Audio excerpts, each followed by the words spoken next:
I had what's called an arterial venous malformation, which is a condition in your brain that you're born with. It's congenital. And it grew and grew, and one day it ruptured. And when I was 26 years old, I had a massive brainstem stroke and nearly died. God saved my life, and in so doing, a lot was taken away. Life was wonderful before the stroke. I just had a baby, James, 6 months before, and we were living on the beach in Malibu. Jay was in law school, and life was fun and easy, and we loved our church. We're deeply plugged into our community there, and we're just really living out our wildest dreams. I was concerned because Catherine had felt a little strange that morning. And I went to the other room as my son was taking a nap, and I was working on a paper, and I heard Catherine cry out. I ran to her side, and she was collapsed onto the ground and non-responsive. So I called 911, and the paramedics quickly came and realized she needed to be taken to a hospital immediately.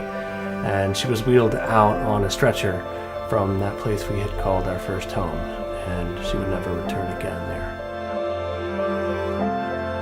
An AVM it's called, and it's a very rare condition that Catherine didn't even know she had until that moment when it finally ruptured.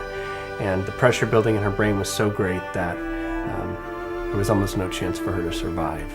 And in that moment, having this idyllic, perfect life with so much hope and expectation for our future turned upside down.